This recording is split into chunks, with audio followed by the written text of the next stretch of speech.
नमस्कार मंडळी, मी जव्हारची स्नेहा। तर मंडळी, आपल्या घराचं काम जवळपास आता पूर्ण होत आलंय। आज आम्ही ठरवलं की आजचा दिवस पण खूप मस्त आहे, म्हणून म्हटलं चौकट लावून घेऊया असं।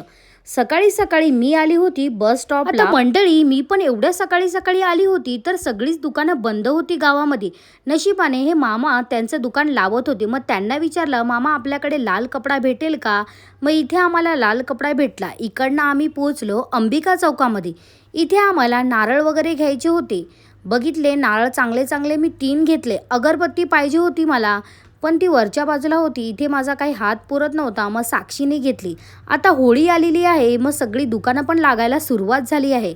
अंकलकडे आली, देवासाठी हार फुलं वगैरे घेतली। इथून पोहोचली मिठाईच्या दुकानामध्ये। शुभ कामासाठी आपल्याकडे गोड तर काहीतरी पाहिजेच की नाही, म्हणून इथे अर्धा किलो पेढे घेतले। आणि या दादांनी पण सकाळी सकाळी छान अशी दिवाबत्ती करायला घेतली होती दुकानामध्ये। काल रात्रीपासून आमच्या झाडावरती हरणटोळ बसली होती आणि सकाळी सकाळी दिवाबत्तीसाठी फुलं तर लागतातच, म्हणून सकाळी सकाळी निखिलने ही हरणटोळ पकडून घेतली। आणि हरणटोळीला बघण्यासाठी छोटी छोटी मुलं पण खूप जमली होती। ध्रुवीची स्कूलची तयारी पण झाली होती आणि 9:30चा तिचा स्कूलचा टाइम आहे, म्हणूनच आम्ही तिला पटकन निघालो स्कूलमध्ये सोडण्यासाठी। घरी येऊन मस्त आम्ही सर्वांनी छान अशी तयारी केली आणि पोहोचलो घराचं काम चालू आहे त्या ठिकाणी। आता इथे आल्यानंतर आम्ही चौकट लावण्याची सगळी तयारी करून घेतली। मस्तपैकी चौकट पूजन वगैरे आम्ही केलं दोघी जावांनी मिळून, खूप मस्त वाटलं। नंतरला आपले सगळे मामा लोक होते, दादा लोक होते, त्यांना सगळ्यांना पेढे वगैरे वाटले, त्यांचं तोंड गोड केलं।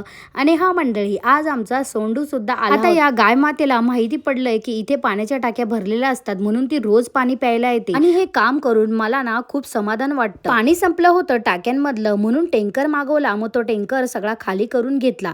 तर मंडळी, असा होता माझा आजचा दिवस। तर मंडळी, माझे सगळेच दिवस खूप धावपळीचे आणि गडबडीचे जातात।